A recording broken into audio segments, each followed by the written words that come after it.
enjoyed that, all 0 of you. And, oh fuck, where is my... God damn it. Hang on. There we go.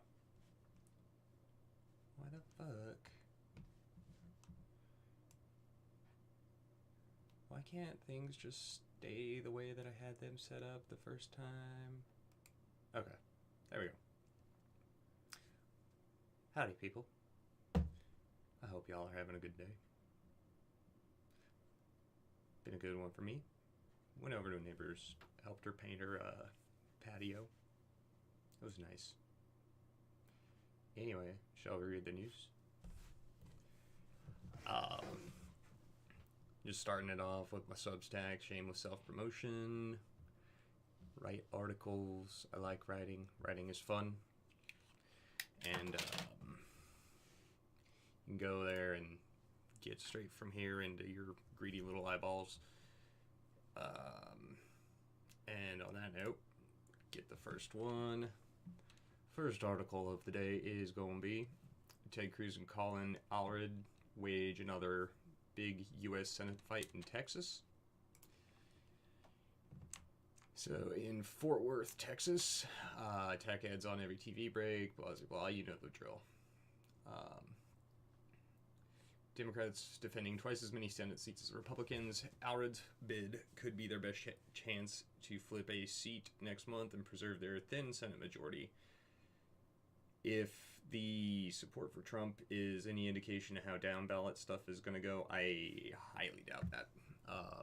Although, you know, they're allowed to dream. Whatever. Let's see, it's been 6 years since Cruz was able to rally everybody, where he barely beat out Beto O'Rourke.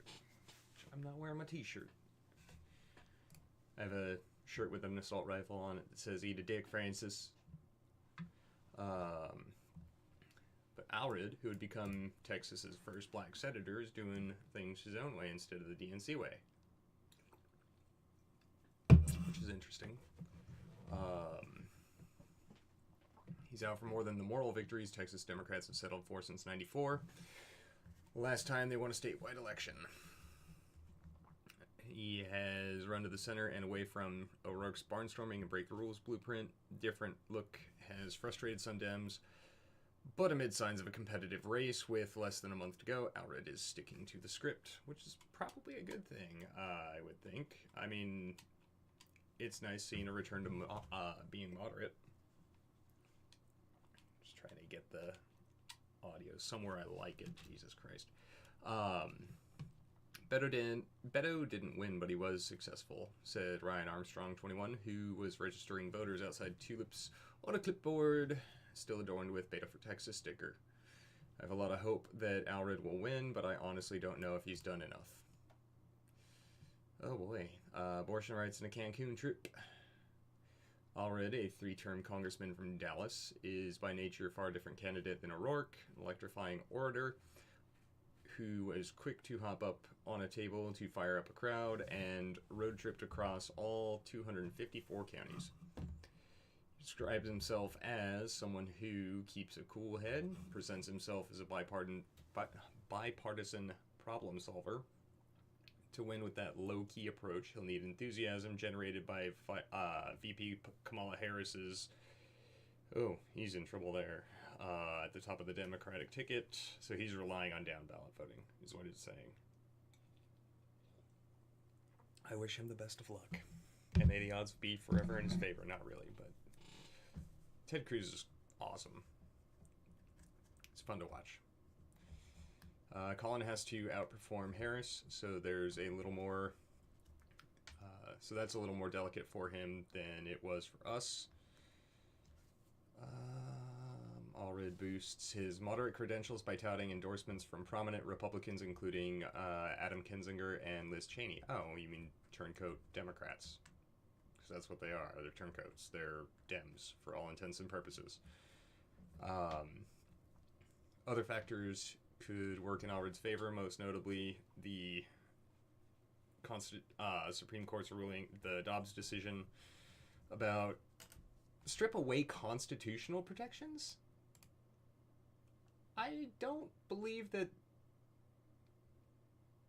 their justification was rooted in the Constitution, but okay, whatever. Just slightly adjust that. There we go.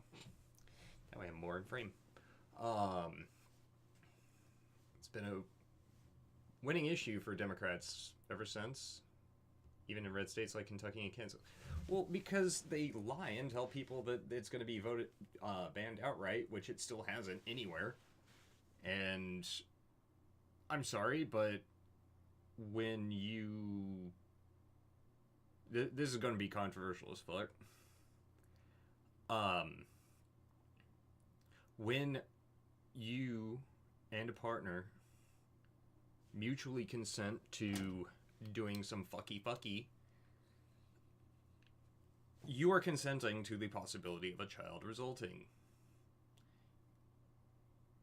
If you, like, the whole my body, my choice argument is kind of out the window. You made your choice when you spread your legs and let some dude turn you into a fucking walking goddamn Twinkie. Like, can we stop pretending that there was no choice on the woman's part in this there? Like, I feel like, yeah, if you don't want kids, don't engage in activity that leads to kids. Thank you and have a nice day. Like, it's that fucking simple. And if you do support it, I mean, I support abortion remaining legal for the simple fact that I don't want government involved in medicine, period. If it weren't for that, I would be, you know, I like Dr. Ron Paul's perspective on it, which is abortion shouldn't be legal or illegal. It should be unthinkable. That shouldn't even be a thought that pops into somebody's head when they get pregnant. So, but that's not even what this is all about. This is about Ted Cruz and his opponent, Mr. Aldred. Where was I? Aldred has featured abortion rights in his campaign, highlighting the personal story of Kate Cox, a Texas woman forced to flee the state to get an abortion after doctors determined the fetus had a fatal condition, for which there were no exceptions under Texas law. See, but once more, that is not a viable pregnancy.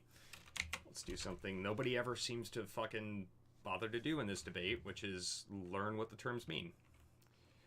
So...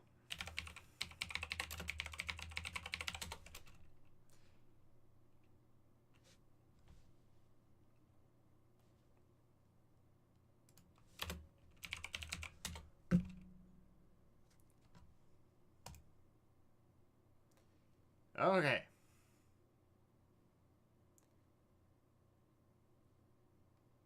Oh, they changed this. Because I had recently looked this up and it was significantly different. Here, we'll use WHO.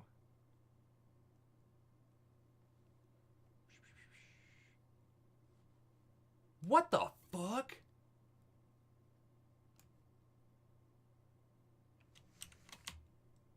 Hold up. 60%.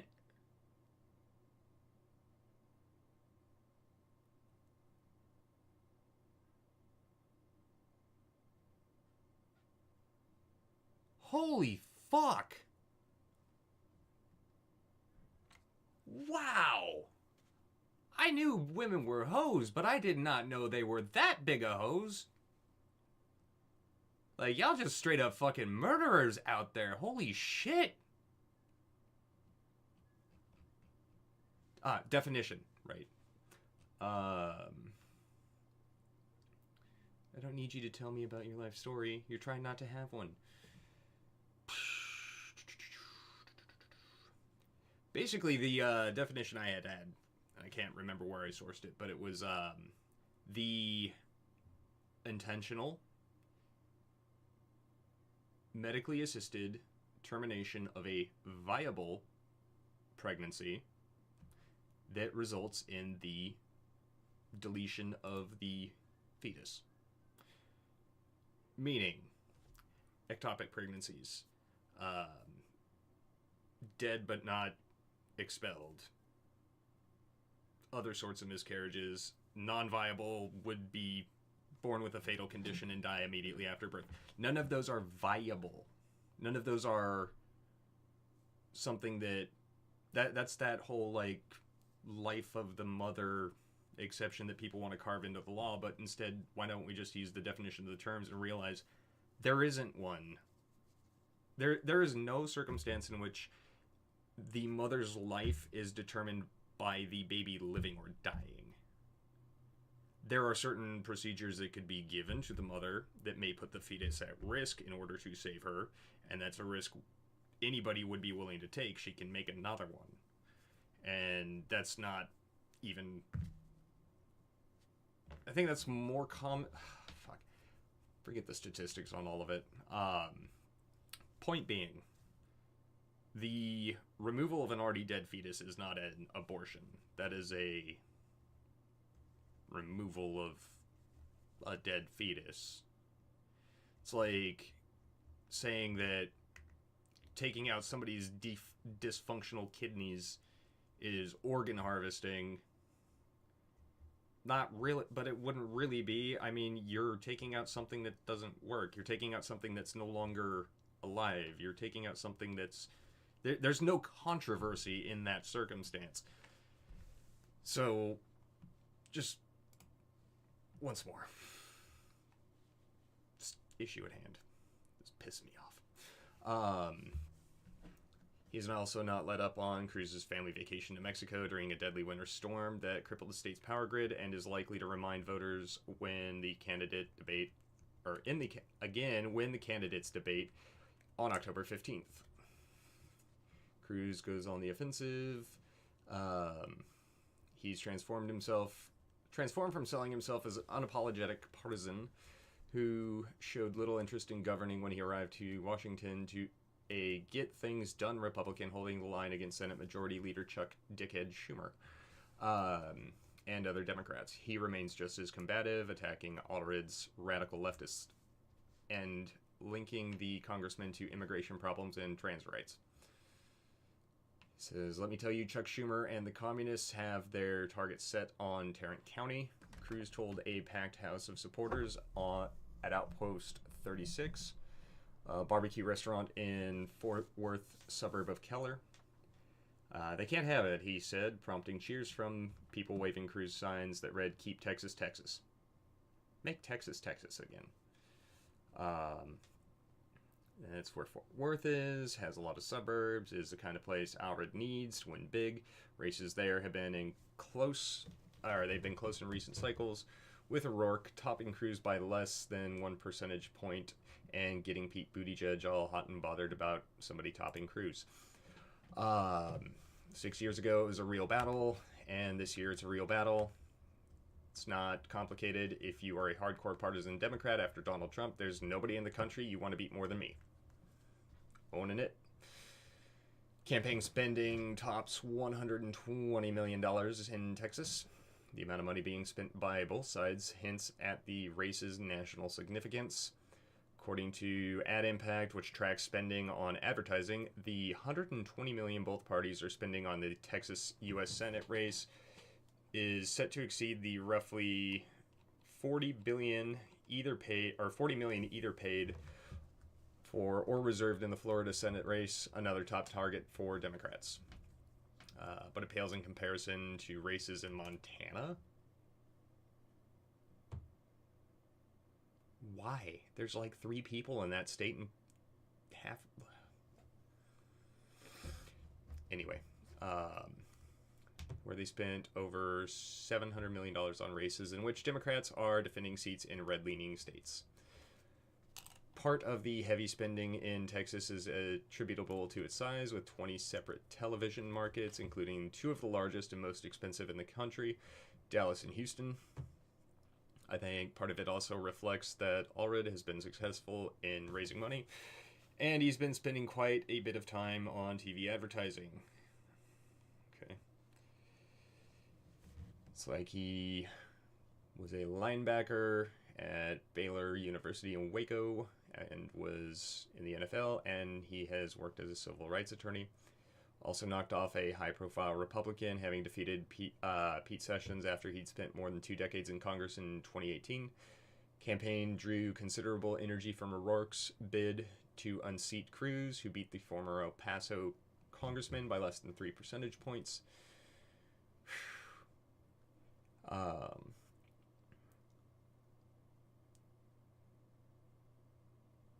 Still running a successful statewide campaign comes with a higher degree of difficulty, and Allred's approach has left some Democrats scratching their heads.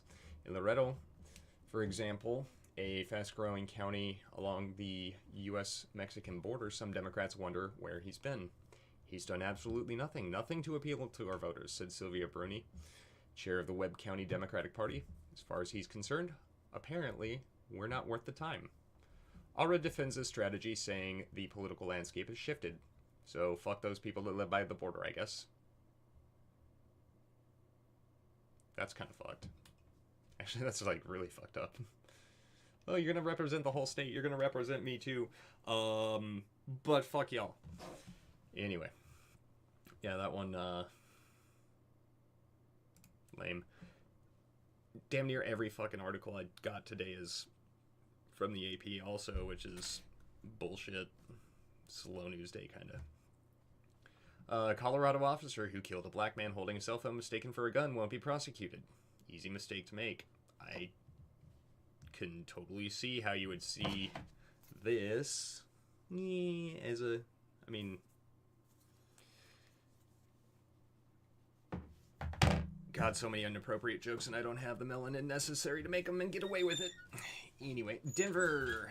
Colorado police officer who fatally shot a black man holding what turned out to be a cell phone as police tried to arrest him will not be prosecuted. State district attorney announced Friday. Officer Michael Dyke, I don't know, told investigators that he believed... Why? Killing Lewis. Really? Killing Lewis? The cops be killing Lewis. Who was wanted in connection with a shooting in Denver, was holding a gun in his right hand and was about to fire at the officers in neighboring Aurora on May 23rd. District Attorney John Kellner said in a letter explaining his decision. Again, easy mistake to make. This little... Like, I'm gonna shoot you cops. Like, bro, if first off, nobody ever holds a cell phone like this. They might have it like this, or like this, but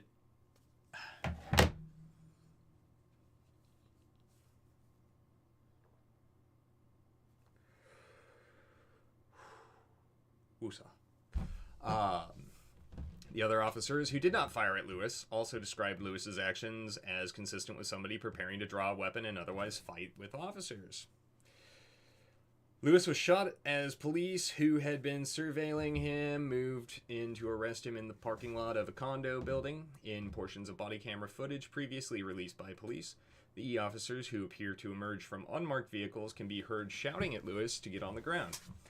You know, when people with guns point them at you and tell you to get on the ground, you're probably better off listening to them. I don't like the state. I don't like cops. I don't like authority in general. At heart, I am an anarchist. But at the same time, the time to argue the finer points of the moral and ethical implications of state-armed agents of extortion and kidnapping, violating your rights is not on the side of the road when they're angry and probably roided out and have just finished beating their wife for the 10th time that day. It's in a courtroom. Lay on the ground, let them put you in cuffs, lose the job you don't have, and represent yourself. Like, do something other than, man, fuck you, I'm gonna reach in my pockets, even though that's probably not a fucking good idea. Lewis was shot as police who had been surveilling him moved in to arrest him in the parking lot of a condo building. In portions of body cam, I already did that part. Kellner and Lewis, Kellner said Lewis showed his left hand, but put his right hand in his right rear pocket out of view of the officer. You know, reaching around behind yourself, that's I can see how now maybe the cops thought, because, you know, that might be vital information to have up front, AP, that, you know, it wasn't just some poor innocent dude who was getting his life on track and going to college, was a good boy who didn't do nothing. It was a dude who had been told to get on the ground, who was being surveilled by cops, who did this number, and yeah, stupid game, stupid prizes. I don't know what else to tell you. Members of Lewis's family have called for Dyke to be prosecuted for murder. Well, I mean, burn down a couple of cities and you'll probably get your way. They'll railroad him because that's what they did to Chauvin, who was found guilty of murder even though fucking St. Floyd had consumed a fatal dose of fentanyl.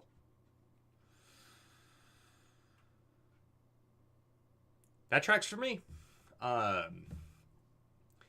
Since the shooting, relatives and other supporters have turned out at local city council meetings asking for justice.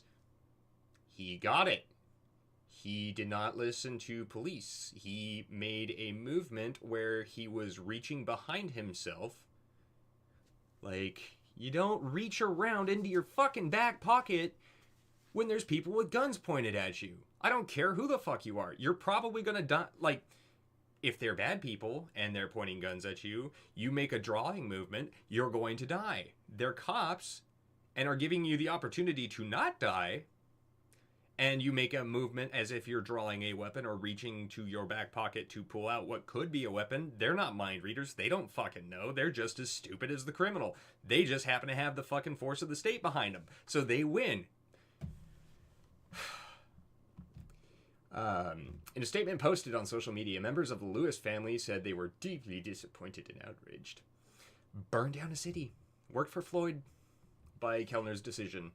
They said they were not given any notice of it and had not had enough time to fully review the 20-page letter. Not making the joke. This decision is only a failure of justice, but a message that the life of an unarmed black man like Killen means nothing to the very system that is supposed to protect us. It's not just black people that mean nothing to the system. I don't mean anything to them either. And you're a fucking retard if you think you do mean anything to them. They are not your family. They are not your friends. Police are tax collectors for the state. They go around and give you fines and threaten you with kidnapping and imprisonment and ultimately, if you choose to defend yourself, murder if you do not give them what it is that they want. So, yeah, welcome to the club.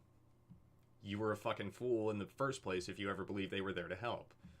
The family asked supporters to join them at a rally before Monday's city council meeting. Oh, keep an eye on Colorado, because shit might pop off. Well, it's a little late for Summer of Love 2.0, but Fall of Love? Fall of something? I don't know. All I know is I'm going to just find a nice tall building, pull out a lawn chair, pour me a glass of whiskey, light up a cigar, kick my feet up, and watch it all burn. Because these people are everybody, all sides of it, belong on the short bus. All parties involved should probably wear a helmet in public outings. They should probably be removed from any proximity to windows lest they lick them. So, yeah, again, stupid games, fabulous fucking stupid prizes. U.S. airstrikes target multiple militant camps in Syria. Or, what even is Aleppo? Joe Biden orders a strike on Syria in hopes that it helps Kamala somehow? Because if you recall, the only thing the media ever praised Donald Trump for when he was in office was when he bombed the shit out of Syria. So, I mean, whatever. I guess. A series of U.S. airstrikes targeted several camps run by ISIS. Military said it will disrupt the extremists from conducting attacks in the region and beyond. No, it'll disrupt those extremists from conducting attacks in the region and beyond, but other ones will continue to do. That's kind of how decentralized and guerrilla warfare works.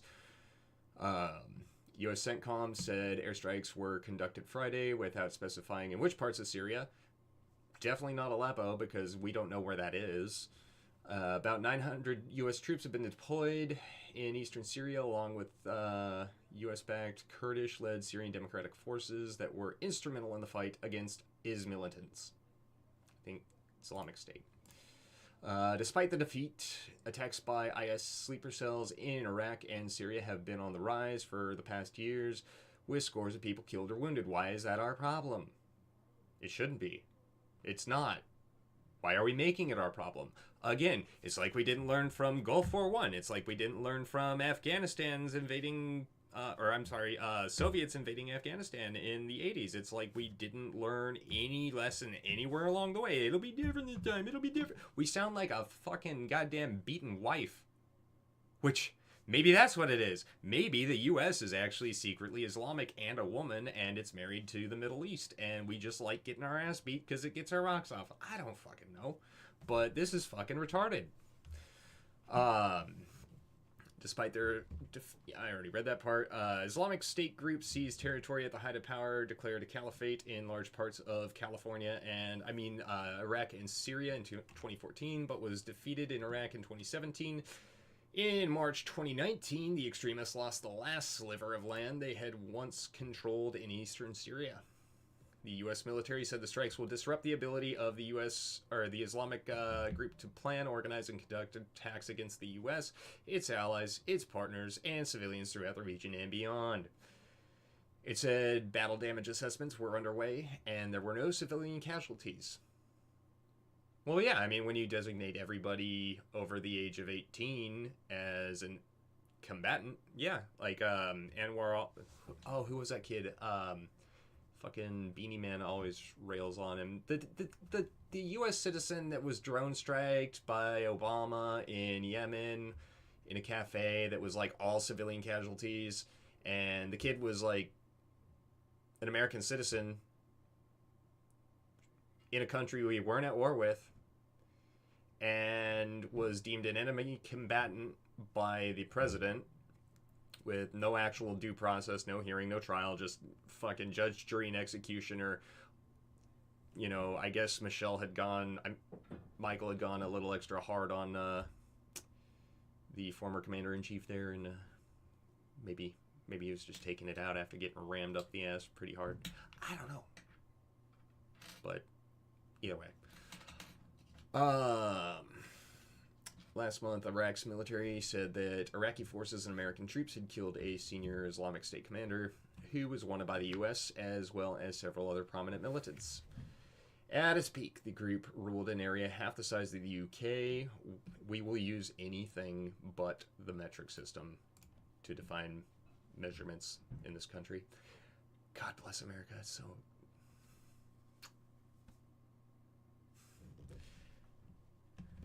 where it enforced its extreme interpretation of Islam, which, that's not an extreme interpretation of Islam, by the way. That is just like that's moderate.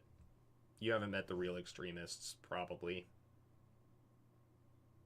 They don't have a very long lifespan, considering their whole religion is predicated on violence and martyrdom and fucking 9-year-olds. Which included attacks on religious minority groups and harsh punishment for Muslims deemed to be apostates.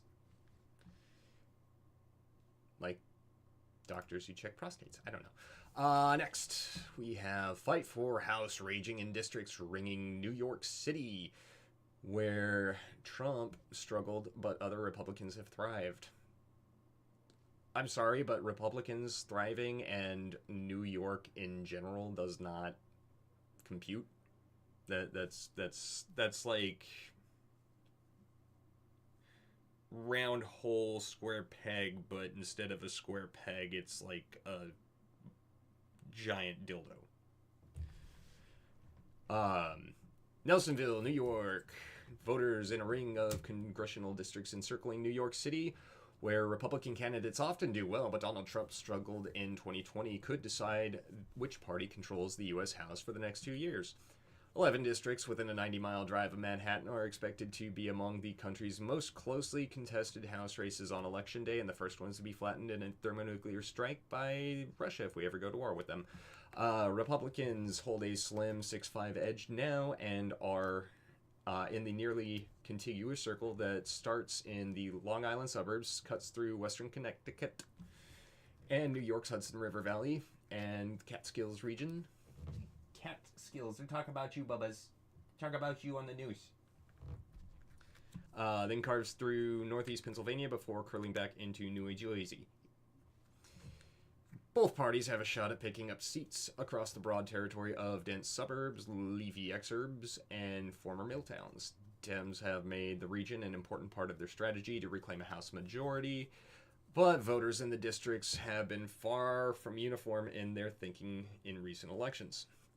They've been united in two key ways.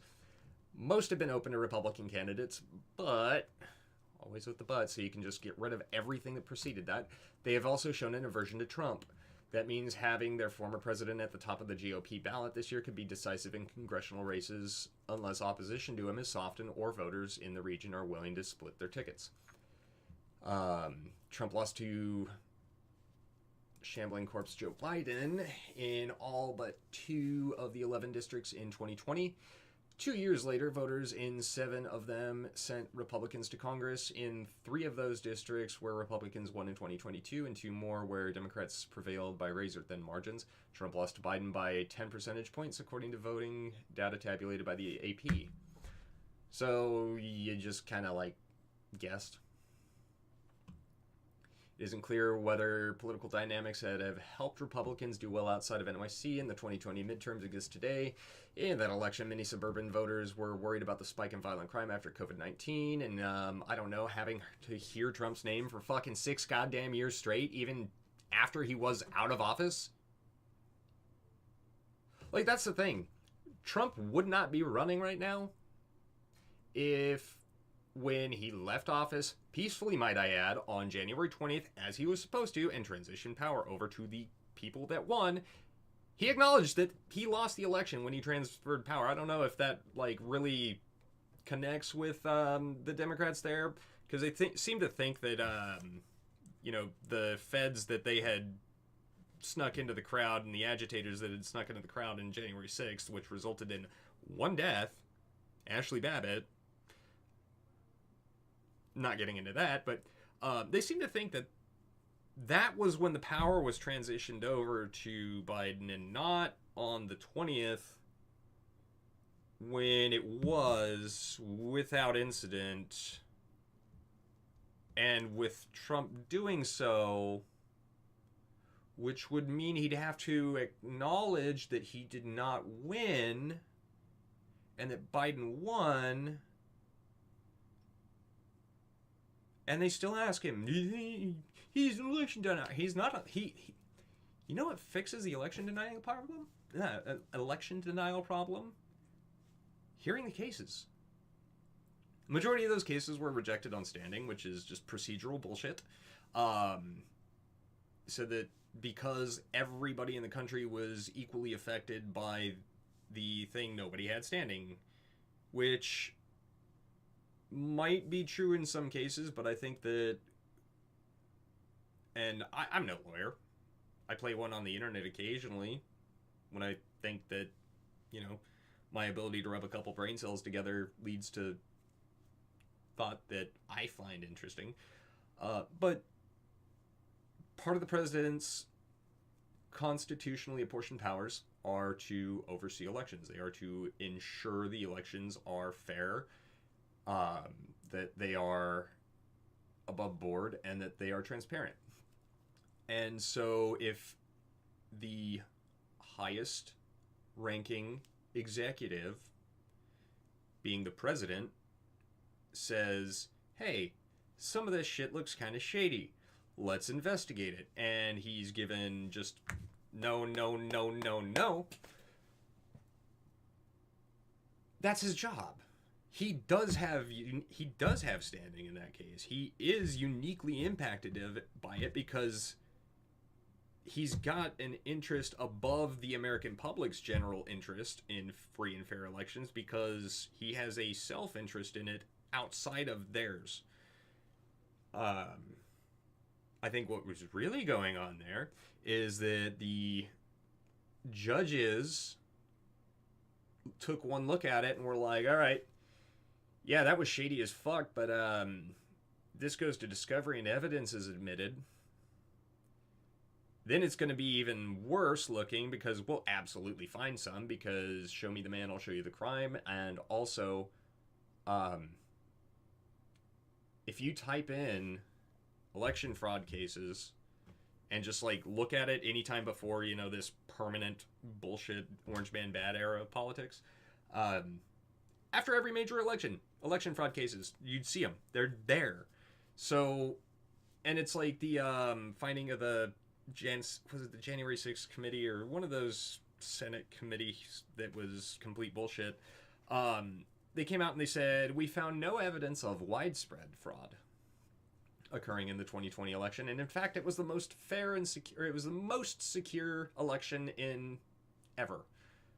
Okay, two things. If it was the most secure election in ever, one would expect no fraud. Secondly, you admit in the statement that there is no evidence of widespread. Well, of course there's no evidence of widespread, because you rejected the cases on standing, but even granting that, you say nothing about acute voter fraud. You say nothing about voter fraud in general. Would it not at least do more to abate fears and concerns and conspiracy theoristing by saying we found no evidence of fraud, no ifs, ands, or butt fucks about it? Instead, no, you have to put that qualifier before it, so that when they get dragged in front of Congress, when Trump inevitably wins in 2024, and all hell is fucking unleashed, because you hear all this shit about, peaceful transition of power, will you accept the results of the election? Will you accept the results of the election? And it's like, will you? Because at this point, Donald Trump has accepted the results of the election when it went in his favor and when it didn't go in his favor. He might have griped about it. He might have said, hey, like, what the fuck? Why didn't these cases go anywhere? And that's reasonable. But who's sitting in the White House right now? And how did they get there? Did they get there by having Trump dragged out of the White House on January 20th? No. Because you bet your goddamn booty hole on it, if he had put up so much as a single objection to anything, they would have been on that like white on rice. They would have been on that like George Floyd on a mural that got struck by lightning, because God is fucking sick of us. Like, come on, people. Anyway. The message environment in 2022 made the battlefields very uphill for Democrats, and the former U.S. Rep. Steve Israel, a Long Island Democrat who once served as chair in the Democratic Congressional Campaign Committee. But in a presidential election year, with Trump in fierce campaign against Vice President Kamala Harris, the message environment is defined by the top of the ticket. Yes, it's called down ballot voting. The reason it's a thing is because when we're little kids, you give us a Scantron test with the bubbles, and you say, even if you don't know the answer, fill it out. And so we do. And we do that for 12 years. And then when we're old enough to vote, we're given a test. We don't even need to be told to fill out all the bubbles because we've seen it before. We know we have to fill out all the bubbles. And so when we're given that ballot, the voting box, we see bubbles, fill them all out, which is the most irresponsible, stupid fucking thing anybody should ever do. I will never tell somebody how to vote. I will not tell you who to vote for. All that I ask is that you do not vote on things that you are not educated on, that you have not researched, that you have not, at the very least, picked up one of these things and fucking read through. Like, if you don't know the issue, it's not a test. It is a ballot. You do not have to fill it all the way out. You can leave spots blank on it. That is fine. You will not get an F. You will not get Saturday school. You will not get detention. You will not get the belt when you get home. You will not have your Asian tiger mom saying, "Why you get A-?" You will go about your life, and you will not contribute to a problem where people who... I do not believe that universal suffrage is a good thing in general. It's even worse when you have a populace that's conditioned from day fucking one to just do and not question what it is that they're doing. Like, Rock the Vote was fucking stupid. 19th Amendment was stupid. George Washington not making himself a king was stupid. Anyway.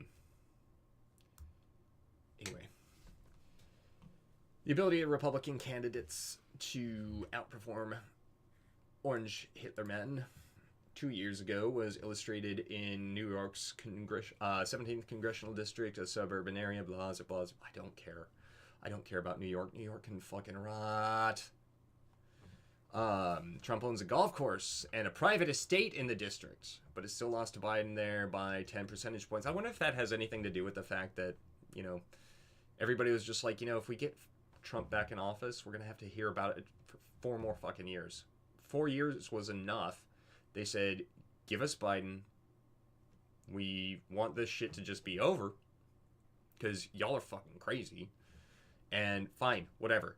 Yeah, sure, you're a guy. And then Biden gets in office, and instead of just letting it go, these motherfuckers, like, I used to joke that Trump was the most fucking transparent president that the U.S. has ever had. Because it's not that he makes any effort, or he doesn't make an effort to obfuscate or hide things or whatever, but it's that he has been under investigation since before he fucking took office, and since that day has not stopped.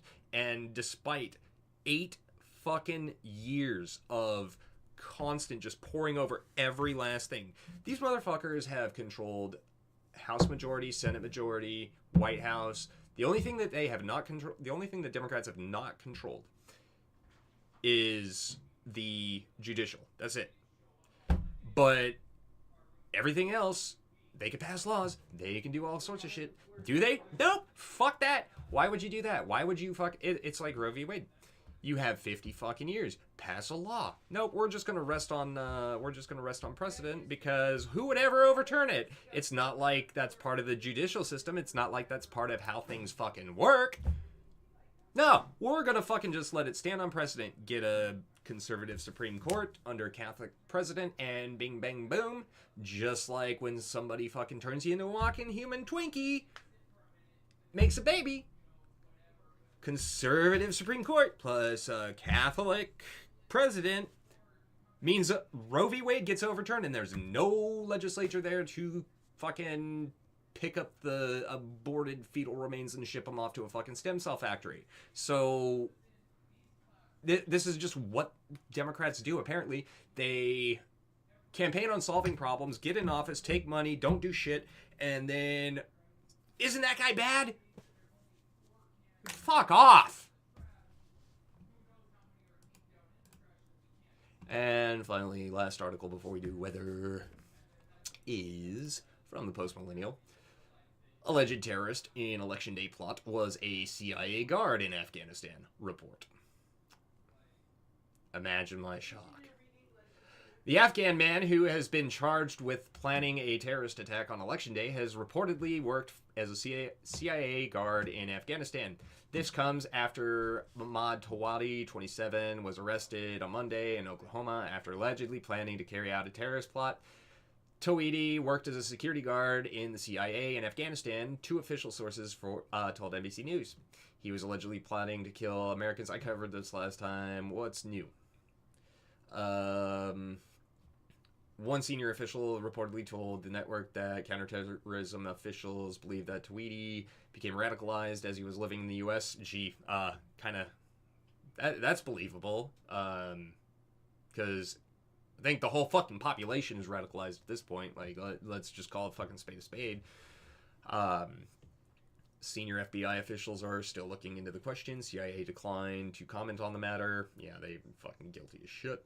Biden-Harris White House declined to comment on specifics of the case because Kamala was too busy campaigning and Biden didn't understand what CIA meant. Cruzin claimed to reporters that every Afghan national that came to the country after the U.S. withdrew from the war in Afghanistan was properly vetted. I'm sure they were. Mayorkas's refusal to publicly comment on how Tawidi was able to gain entry into the U.S. has drawn scrutiny against the Biden-Harris administration, as it rightfully fucking should. It has raised more questions about the vetting process of illegal immigrants coming into the country, as well as from all over the world. Court documents say Tawidi entered the U.S. September 2021, around a month after the military withdrawal. Every Afghan resettled in the U.S. undergoes a rigorous screening and vetting process and a full fucking cavity search up to the elbow. Turn your head and cough. I can touch your tonsils from your butthole. That process includes checking against a full range of U.S. records and holdings. One senior administrator told the outlet that Tawidi passed 2 rounds of screening, clearly maybe instituted a third, where no information connecting him to terrorists emerged. Maybe he just was like, fuck. These motherfuckers have no clue what they're doing. These motherfuckers are assholes. I kind of sympathize with the guy. Like,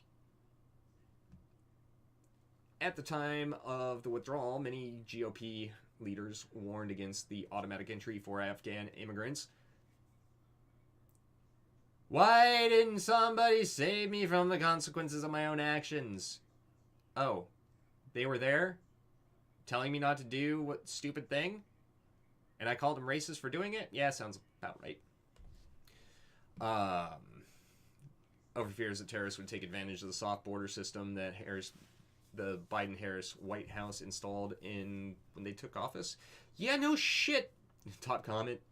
Nothing to see here, folks. Move along. Yup. Really quick, just space weather. Finally, some quiet all up there beyond the firmament. Full day of severe geomagnetic storms on October 11th. Auroras that... Jesus Christ, people. Everybody knows there's an aurora. The fact that nobody was asking, like, hey, I don't ever remember seeing this before. Is there something going on? This ain't right. No. It's, oh, pretty colors. Which, granted, yeah, pretty colors. I got one picture up on my Facebook. Told a bunch of people it was going to happen. But it's not good. This picture was taken in Florida. Florida, America's cock. It sticks way down there. It almost touches tips with Cuba. That is way further south than auroras should ever regularly be seen.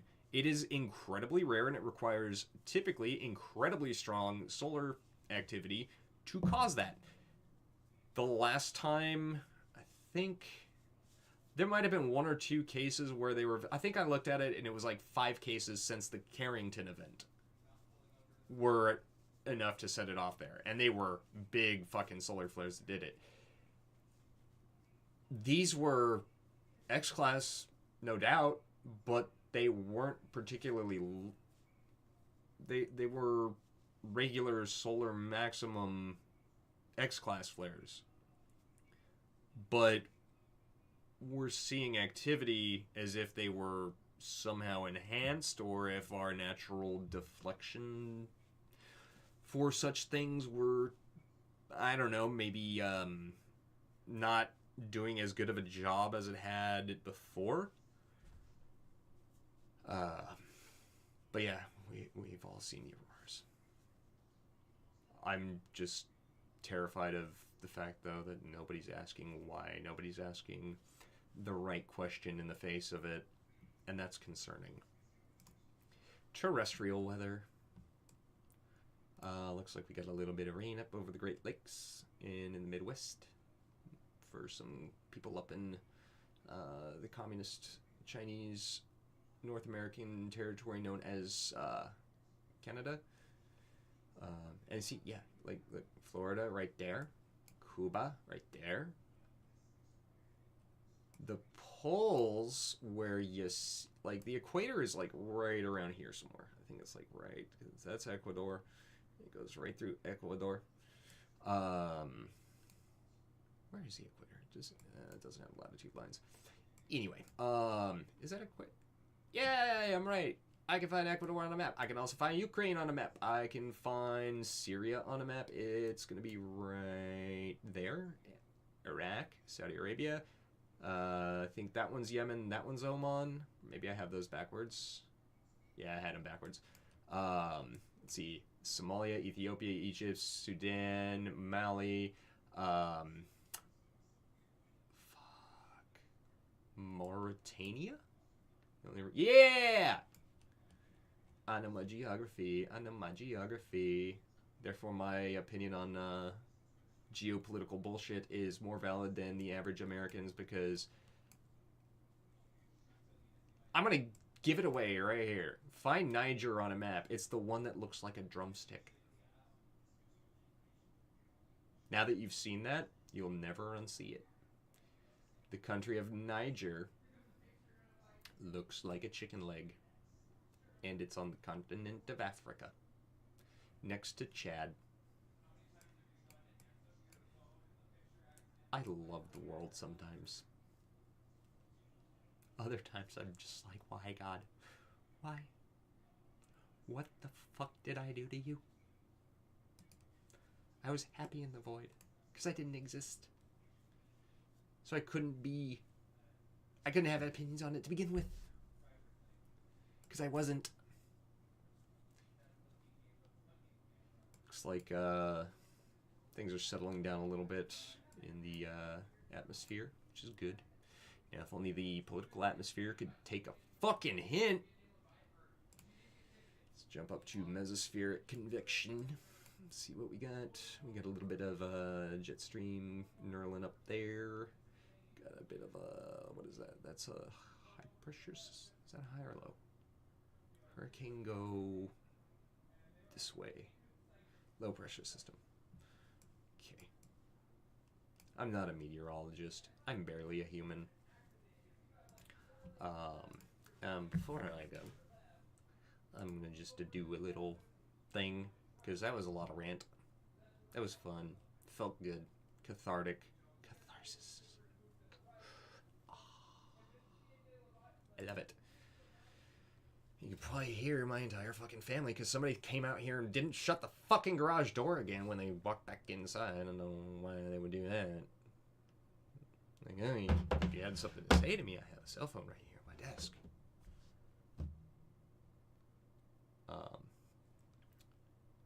Anyway. A quick poetry reading. Yeah, no, I'm not going to do that one. Dave's not here, man. Let's see.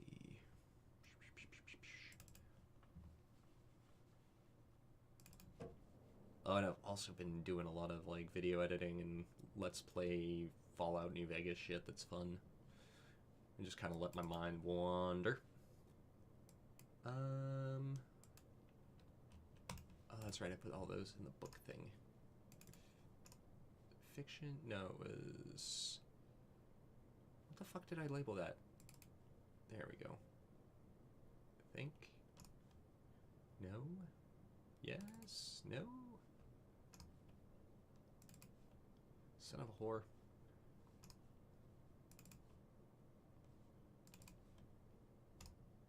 What the fuck did I do with all of them? Personal documents?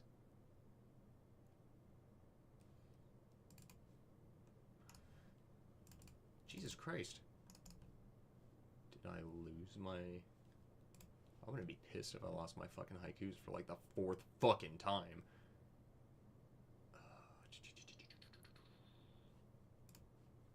That's not downloads folder. Fuck. Sorry. Here I was wanting to like make things end on a like somewhat...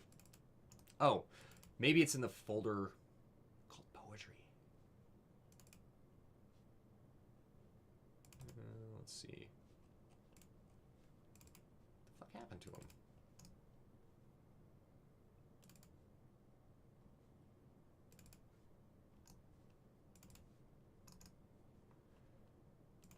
Food for GPT? Nope.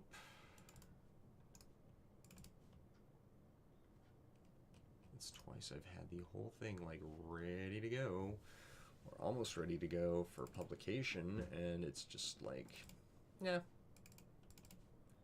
Blank templates. What the cock is this shit? Is it in that documents folder? Is it in this doc storage?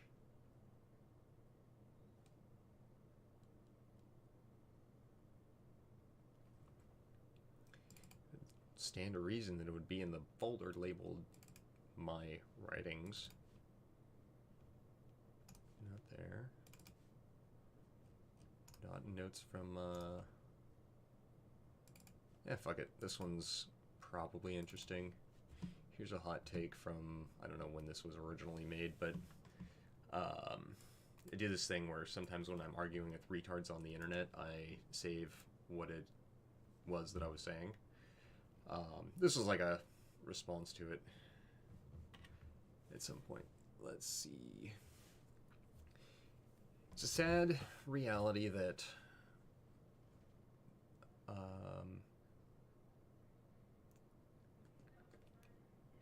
don't know what that one was. Fucking formatting got it, but can't refrain from turning every single shitposting meme group into an ideological battlefield.